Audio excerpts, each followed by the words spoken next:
through and into the rest of this decade. And I'm joined by distinguished guests from the European Parliament. We have Véronique Trillet-Lenoir, who's a French member of the European Parliament from the Renew Europe group, a medical oncologist and chair of the MEPs Against Cancer group. We also have Tomislav Sokol, a Croatian member of the European Parliament from the European People's Party, a specialist in EU health law, who sits on the committees for the Internal Market and Consumer Protection and Regional Development and the Special Committee on Beating Cancer, and Sara, Cerdas, who's a Portuguese member of the European Parliament from the Progressive Alliance of Socialists and Democrats, who sits on the Committee on the Environment, Public Health and Food Safety and is a medical doctor. We also may be joined later on by Andre Rees, who is Director of Health Systems and Medical Products at the European Commission. He should be joining in later on. I just want to start, though, by going to a poll that we just held here on the European Health Parliament with the members, looking at whether they thought the EU should be able to do more to address the impact of COVID. 57% said they strongly agreed, 43% said they agreed. Do you agree, the MEPs in this panel, do you agree that the EU should be able to do more to address this crisis?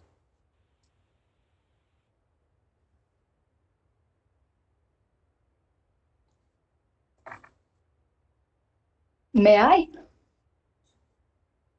Go ahead, we're listening. Yes, I do. First of all, thank you for having a health debate because it's important. And yes, I do, of course. There has been interesting European answers to the crisis. Joint procurements for medicines, travels for people having to come back to their countries, a huge effort on research, but this is not enough. And what we need is really a European common policy for health.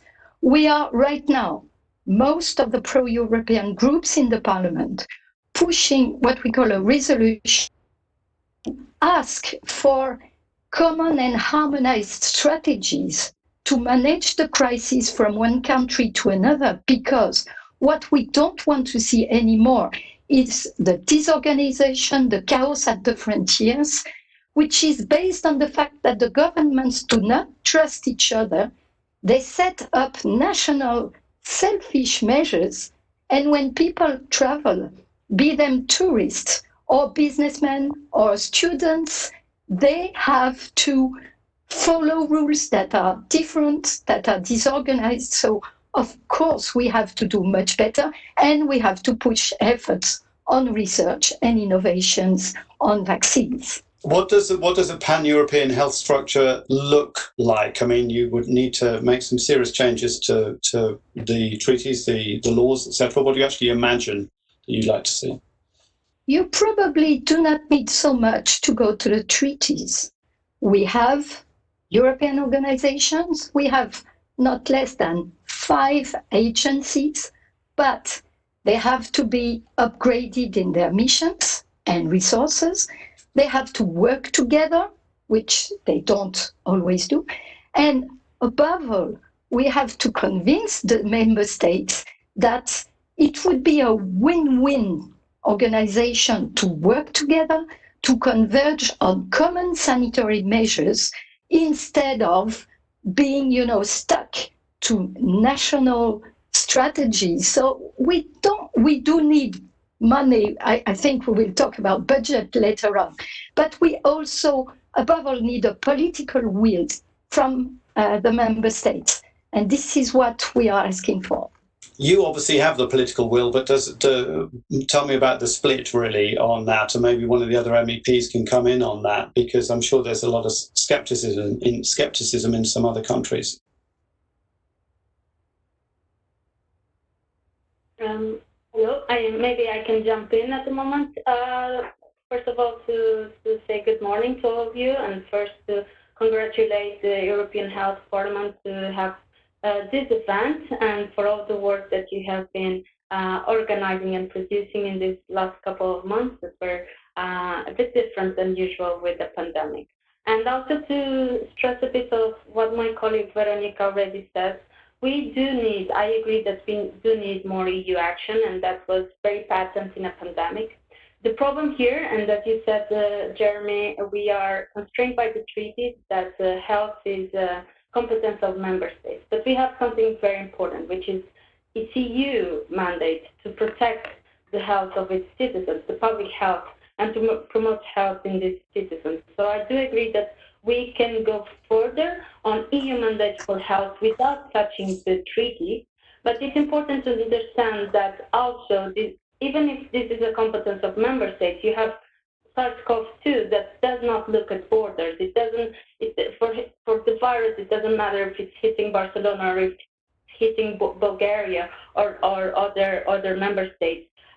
So there needs to be better coordination, and this is something that I also agree with Véronique, that we're working here at the Parliament with most pro-European political groups to have this strong support and demanding for more common methodology on how to tackle this crisis, and this put in light the constraints that we have at the EU level for community. Who do you think should take control of it, though? Who do you think should take control, take the lead? Is that the ECDC or is it another organisation?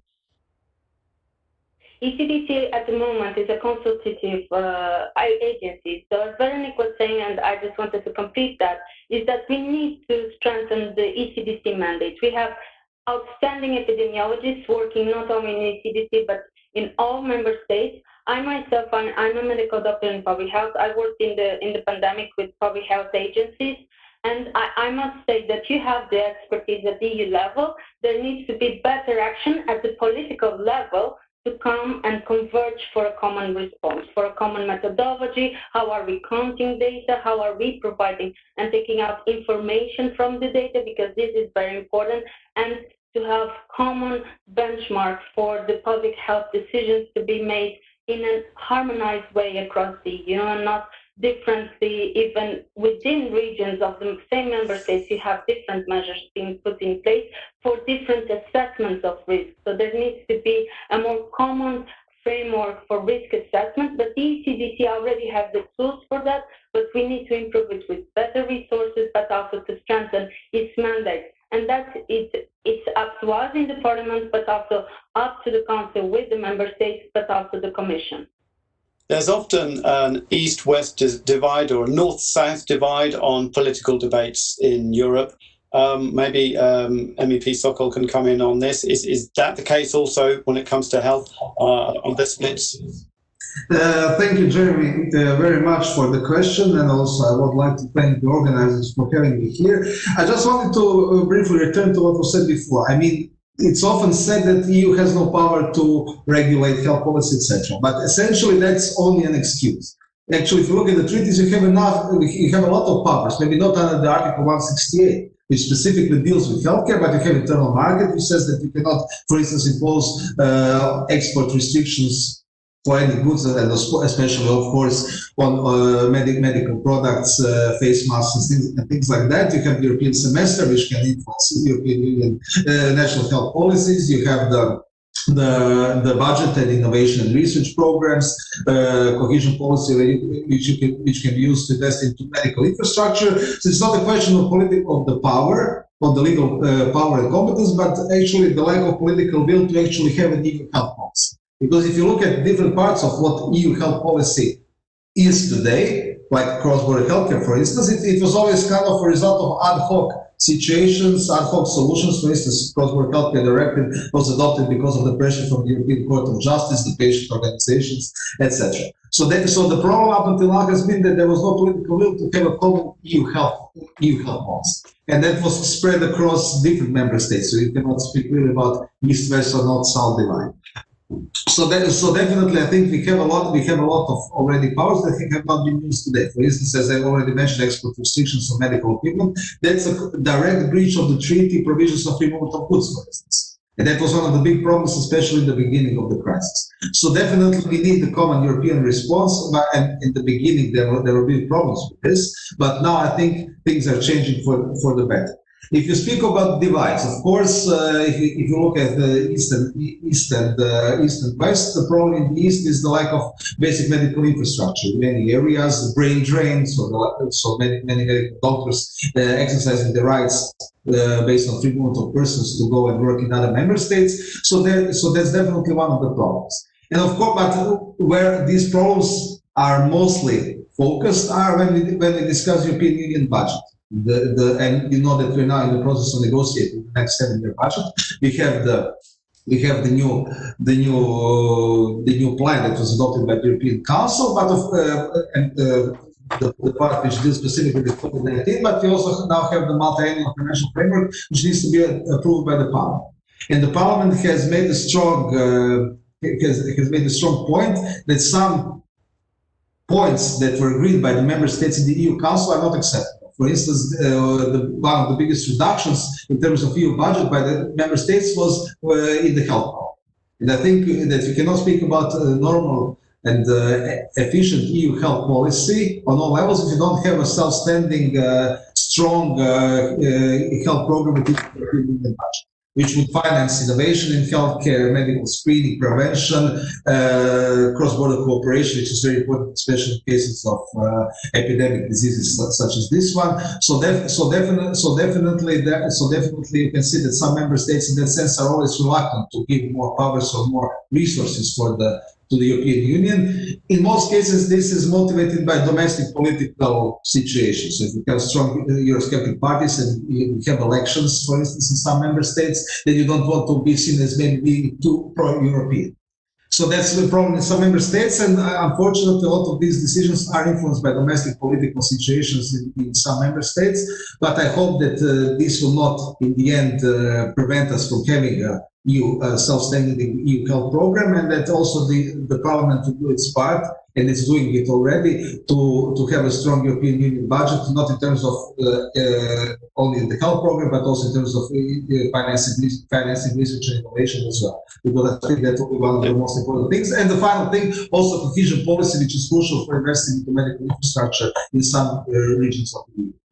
The reality is, though, that we've got borders closed. For example, I can't even travel to Brussels from the department I live in France. I can't go to Hungary because they've got their borders closed. We're looking at travel around Europe is terribly difficult at the moment. Some of the basic things that we did last year, we just can't do. We're looking for solutions to work around. How on earth do you kind of move towards what you're talking about in terms of cohesion and having a cohesive approach when you've got borders coming up and that's all people are thinking about and talking about, putting up their own borders, their masks and everything else, and putting up their kind of national borders? Yeah, I mean, the problem is that we have to realize that selfish solutions will in the end create more problems than they will solve. Because if everybody starts closing their borders, prohibiting export of medical equipment to other member states, then everybody will have a problem. So closures or limitations in terms of cross-border access in some cases are necessary, but they have to be justified on the basis of real public health reasons. They have to be proportional. So they mustn't go beyond what is necessary to achieve the end of protecting public health. And unfortunately, we've seen that some member states have used this opportunity also to kind of stimulate their own, for instance, tourist market, to tell to their citizens, don't go to other member states, they go to our houses, etc. So this is definitely not something that we need on the European Union level. And these kinds of problems have to be addressed by the relevant institutions. So we have the Commission, which can initiate infringement proceedings in front of the Court of Justice, and there is also, of course, the Parliament as the big instrument that we can use to speak about these things towards the European Union. I want to bring in Andrzej Rees here now, who's joined us. He's the Director for Health Systems, Medical Products and Innovation in the Directorate General for Health and Food Safety at the European Commission. What's your reaction to the discussion so far? Can I just quickly ask you that? Good morning, everybody. So do you hear me? Yes. Yeah, okay. I think we are, in this most probably turning point when we really have to reflect, what COVID brought, to the, in one hand, public health agenda, because, it's this is what I'm basically was trained, how we deal with the public health crisis. But I think what we learned from this crisis compared to pandemic 2009, 2010, that we are also very much rooted in our thinking in the single market. So dilemma which somehow in the treaty is set in the two different articles, but now this COVID crisis really merged them, not only conceptually, because we have seen also a number of decision of the Court of Justice already referring, to the health as an important part of the single market. But now I think we really have seen this combination of two kind of practical situation. Already, as was referred by MPs, the borders, closing is there were health reasons, but finally we stopped movement of medicines needed for treatment of patients or medical devices. Commissions from the beginning, we really tried to deblock them, starting from the green lines for the trucks. This was, difficult in the beginning. You close border, you get trucks are stopped. If you imagine, 6-7 borders, some trucks have to pass to get with. Absolutely, it was a mess. From Spain to Poland or even further. It's really created, trouble. I want to bring in one of the questions from one of the European Health Parliament participants, Biela Roberts, who's asking about what's your opinion about the liability and immunity for the COVID-19 vaccine manufacturers following all of the news coverage in the last week. Does anybody have any particular opinions on that one? Like me to start? Go ahead. Yeah, it's I already was explained by my Deputy General in the meeting in the Parliament 2 days ago. That in the agreements we are making with the industry, of course, this issue we try to cover, and we make number of provisions which will cover the liability and so on. So this doesn't mean that. We really would like to make sure that there is a liability and a responsibility both for manufacturer, but for also for member states in the certain situations. So we will try to explain this more. The plan is to have the kind of stakeholders meeting when we commissioner will explain how this will work. So we can be transparent as we can. There are, of course, some provisions of the contracts. They are still under kind of confidentiality, but this issue, of course, should be explained in public. Another question also that we just received from Fanny Laura, who's on the Mental Health Committee, and maybe one of the MEPs can address this. What is their opinion on the need for greater coordination between healthcare and social care in light of what we saw with the COVID-19 pandemic this year, what we've seen so far in terms of the way that they were not coordinated between healthcare and social care? Would somebody like to try and answer that one? Really, what kinds of ideas are out there? What sorts of things would you like to see happen? AI.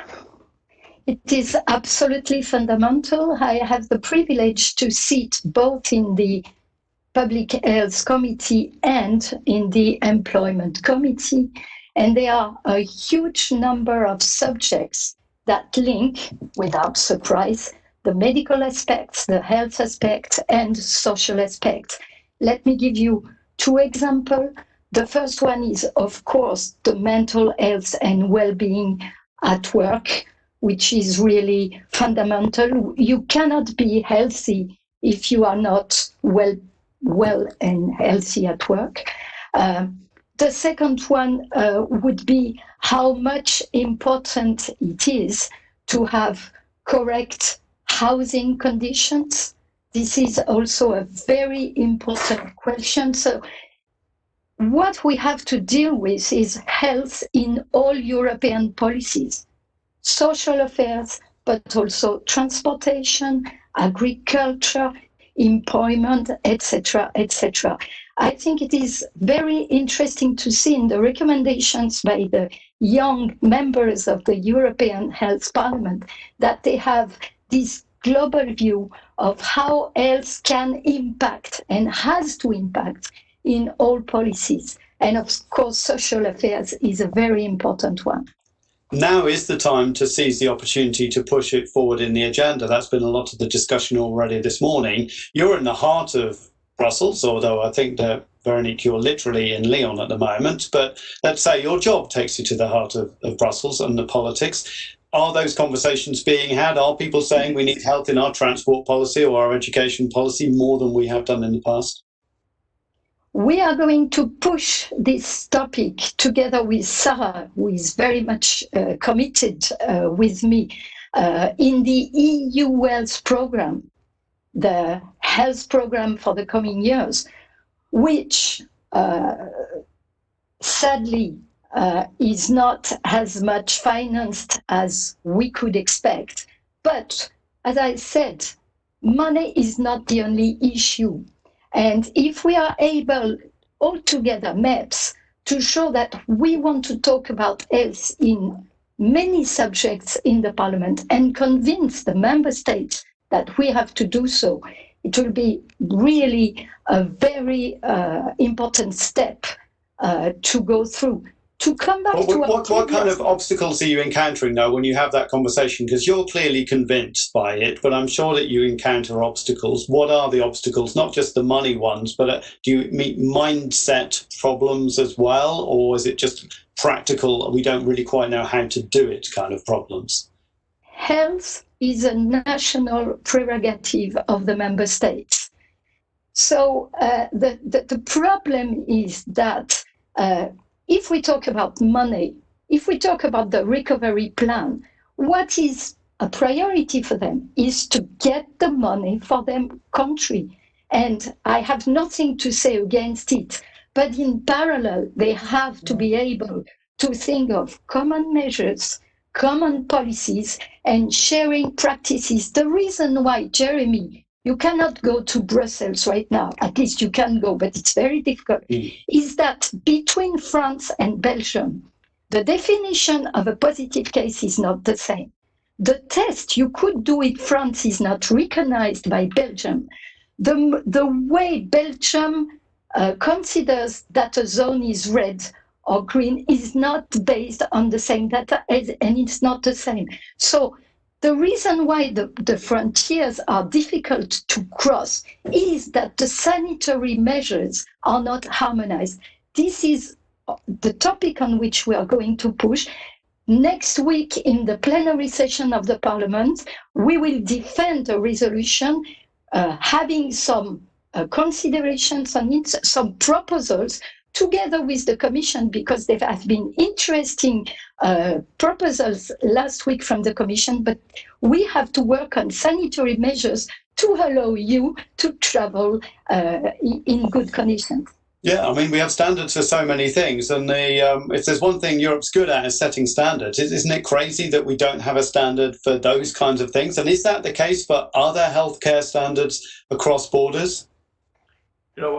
If I may add, because this is one of the area we are working very hard, with member states trying to see the what data says we need to make all kinds of decisions, not just during COVID. The Health System Performance Assessment Group, which is working since a number of years, on call from member states. It started by Swedish presidency and continued during next years. And I can tell you that this group is trying hard to make this link between when you put A and B. It's really not the same in France or in Belgium or in other European member states. But it's also history behind us. There is also the problem with the way we basically set up our training programs for doctors for public health. So we need really to make coherence not just between the numbers, and databases, which is, I think, big also venture for us to go to the European health data space and look for this kind of ability to exchange data, but also in the culture, in the training programs, and of course in the science. But I think the what is also important, I think, in the context of this decisions that we really establish the way decision is made. I agree with MPs that it's not enough to have data, but also we have to make sure that we are able to make decisions together in this field.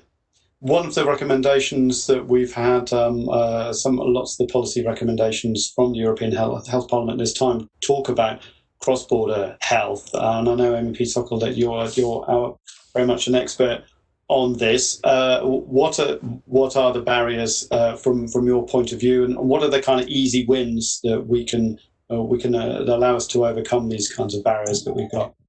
The cross-border healthcare directive was adopted in 2011, but if you look at the actual data from a couple of years ago about the actual patient movements across borders, you can see that these numbers are still very small. So I think around 200,000 patients utilize this possibility of using the directive route, because we have the coordination regulations. That's another route that can be used to access cross-border healthcare. So, but why? So there are usually legal obstacles, different national rules, because we cannot harmonize them, because, as was said, healthcare is national competence. We have different prices and tariffs in different member states, and patients, if you use the directive, have to pay upfront for the treatment cost, and then ask for reimbursement from their own national healthcare system afterwards. Of course, there is the language problem, because in many cases, in many countries, you do not have possibilities to talk to the authorities if you go to the state of treatment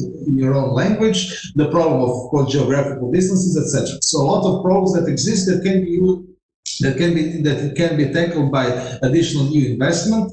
By additional campaigns, especially for national contact points, which should be the sources of information for patients who travel abroad, but which unfortunately are not functioning properly in many member states. And of course, one of the underlying problems that was already mentioned by Mr. Rees is that within the medical profession in many countries and health ministries, there is still a lot of lack of information and a lot of lack of will to really engage and see what possibilities European Union brings. Because, I mean, if you look at European integration, it was always traditionally an economic integration. It was always based on the harmonization of economic conditions, free movement, etc. And healthcare was always kind of in the background.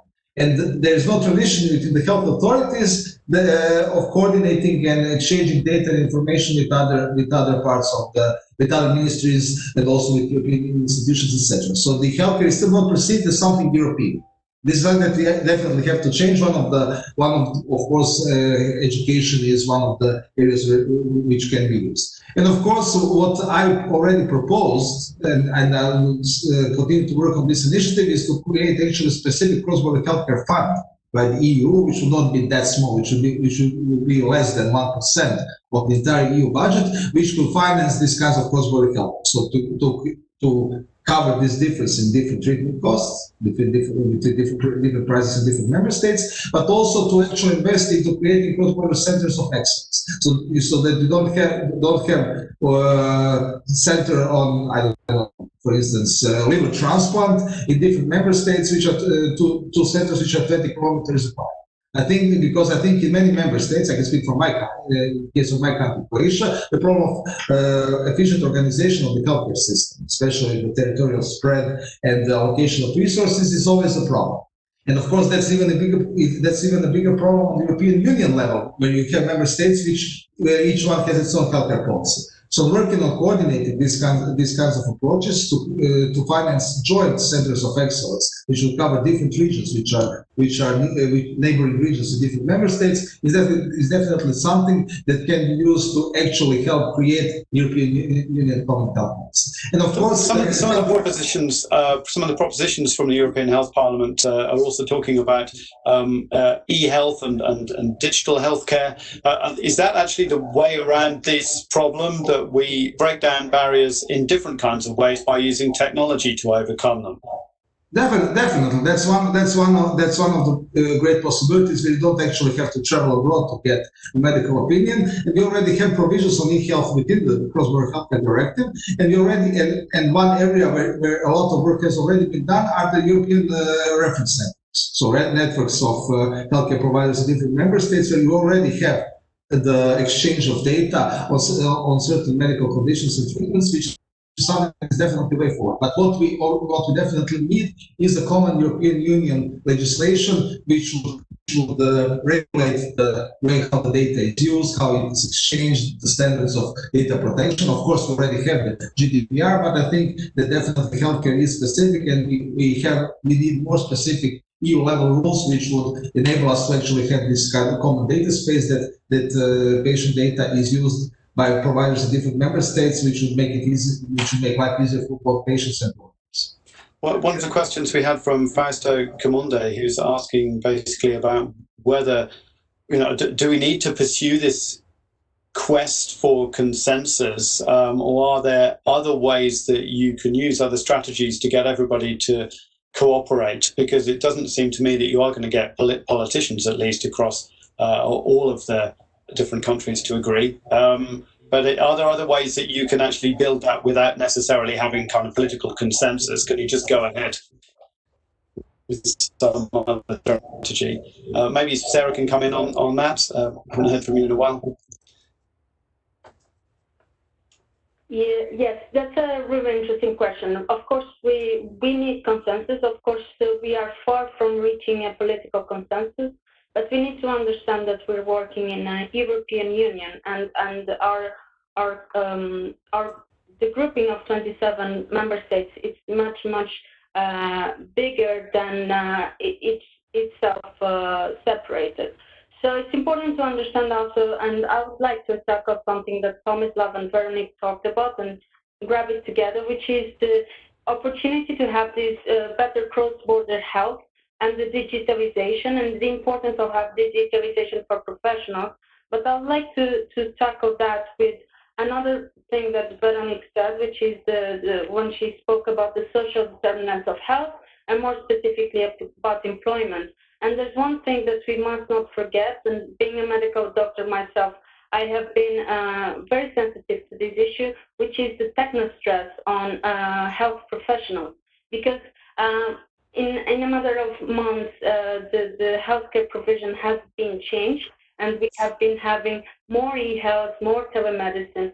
But this needs to be carried on with proper training for professionals on how to use these tools, of course, safeguarding all the confidentiality and safety and security for the patients. And this is something that also is being drafted on and being worked on the EU for Health program, and it's something that I've been working together with Véronique on. And of course, how can we make it happen if there's no political will? Of course, it's to keep pushing for this agenda and try to understand that when we talk about health, we're not just talking about healthcare provision, but we're talking about many sectors. It tackles almost all sectors in society. And this is something that Véronique already talked about, which is health in all policies. It's a concept that has been there for a few years now. It has been introduced in EU by the Finnish presidency in 2007. It's something that it's not very, it doesn't capture the political momentum because you don't have a fast return on health measures. It's usually long-term, and in political terms, there's usually more shift towards short and medium-term measures, but we're now asking for having long-term measures and to introduce this health in all policies approach, health impact assessment, not only in the policies that we develop in ENVI, in EMPLO, in ITRE, but in all committees here at the Parliament, but also in EU politics. And this is important, and then this momentum will be created, and there will be the political will to have a better change and to cooperate in an organized manner. Do you think the way to achieve those things, I mean, the conversation this morning about sort of sustainable and healthy lifestyles was interesting. Some of the examples were great, but and some of them sounded to me like cohesion policy kind of projects. Do you think that might be the better way to do it, is to not really call it a health project, is to say that we're trying to create a happier population and using different funding mechanisms, etc., and not to call it health, because if you say health now, people think about coronavirus and COVID and hospitals, and it doesn't make them feel particularly positive, does it? You're talking on a really important topic that affects many of people that have been working in public health, which is the sole definition of health. And when we speak about health, there's this tendency of thinking about disease, but when we speak about health, we're actually thinking about the good part of it and how it's important for our life and well-being.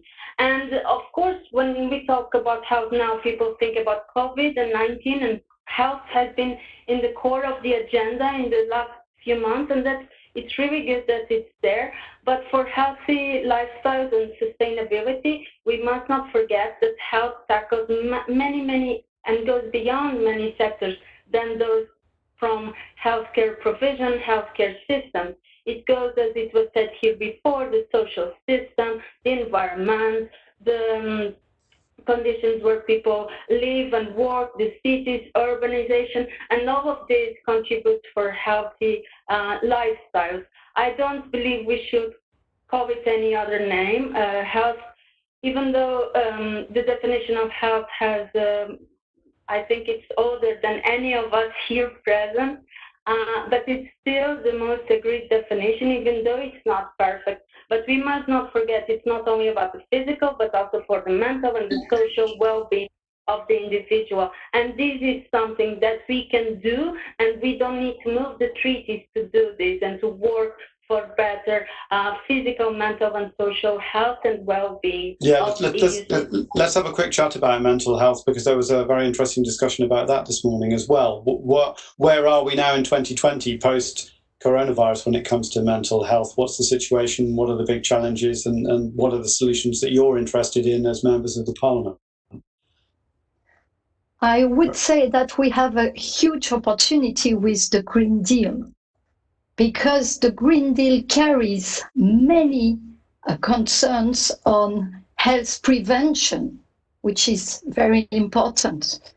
As you said, and as Tomislav said, not all countries are equal in terms of infrastructures, quality of care, but also from one country to another, and even within one given country, people are unequal towards prevention information, towards reinsertion.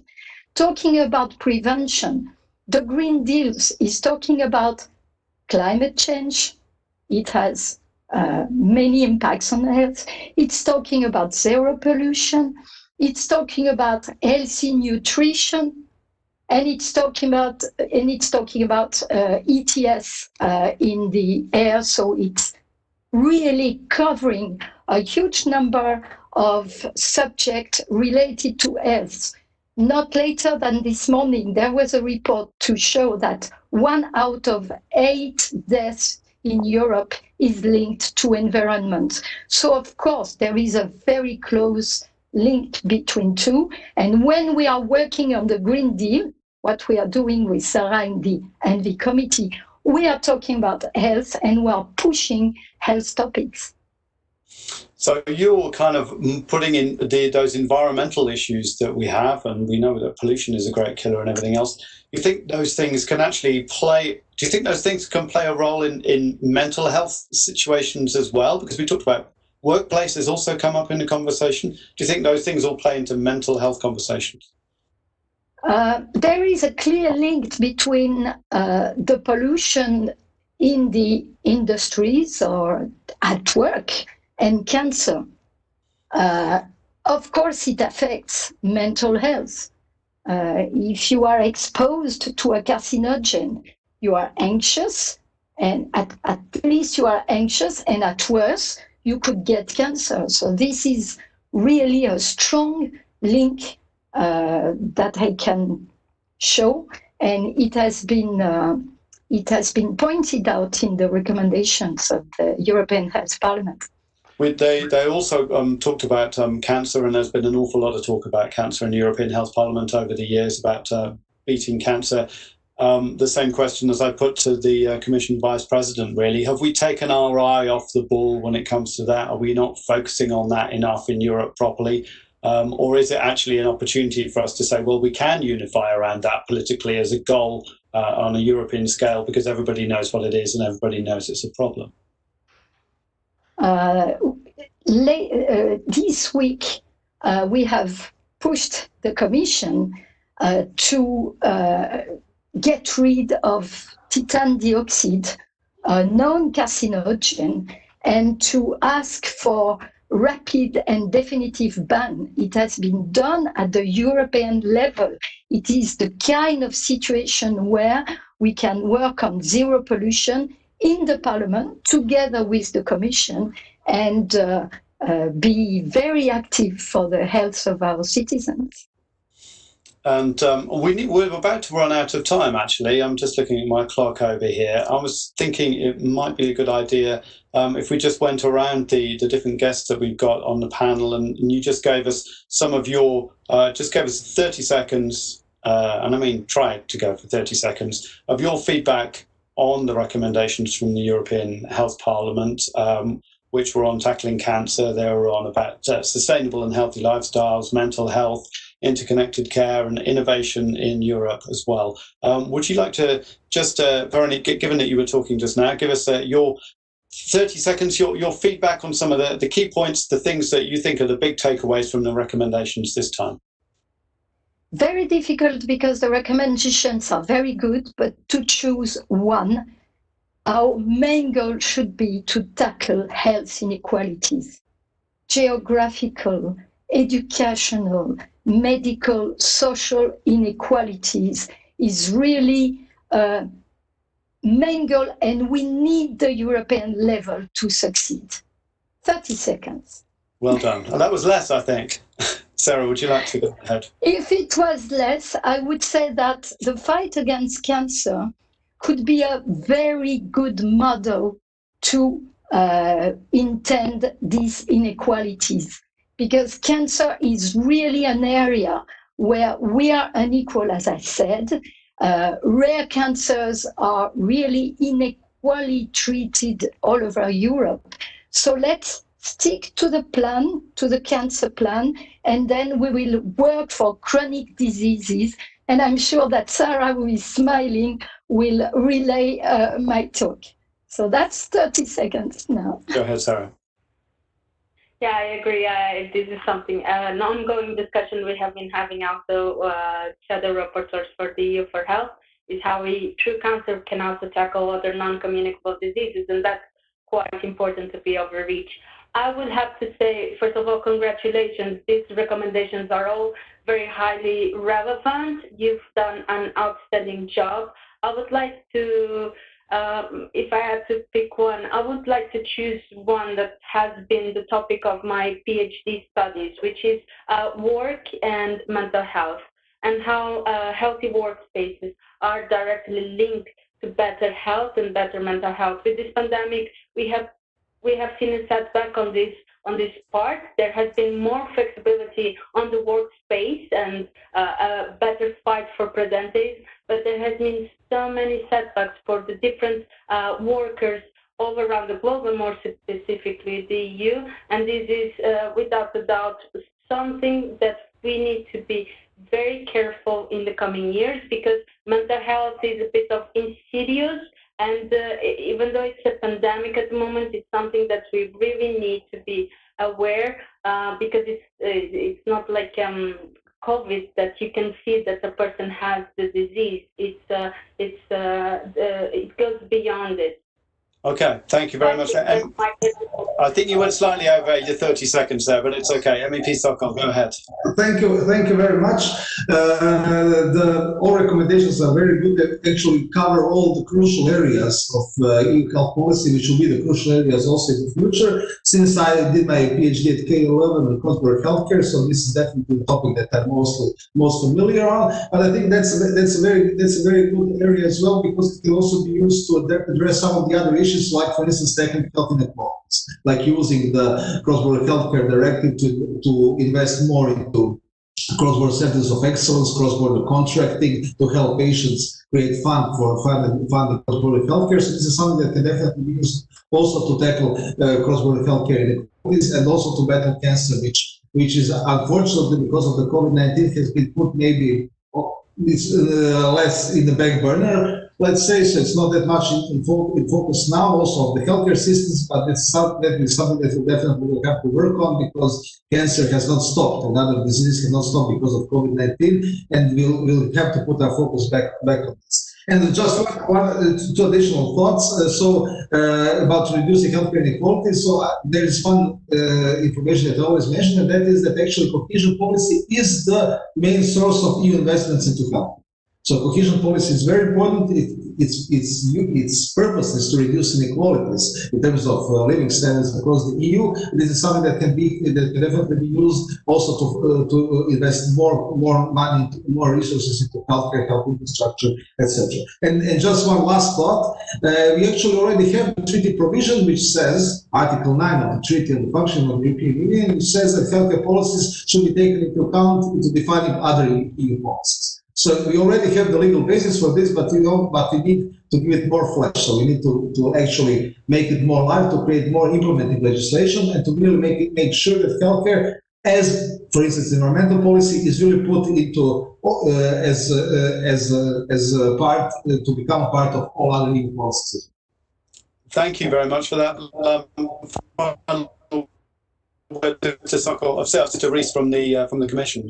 What's your feedback on the recommendations from the European Health Parliament? Yeah, thank you. I would try to be in less than 30 seconds. So for me, if I could choose, from the set very good recommendations, I would choose the interconnected care, because this can really help with the others. We don't have connectivity between health professionals, between the data, between the member states, decision-making process, policy making, all others will simply not work, So this is important for cancer treatment. It's important for mental health, but also for fighting with COVID.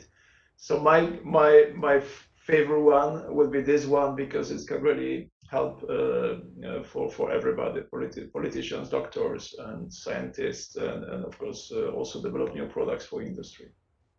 Well, perfect. You're absolutely right. Thank you for that final thought. Very interesting. Everybody, thank you for joining us and watching this live on YouTube and following the recommendations from the European Health Parliament. Please share those thoughts and let us know what you think as well, and talk about it online on social media, because we all need to have conversations about health now and to understand how to move forward post-COVID-19. So thank you very much, everybody, for joining us.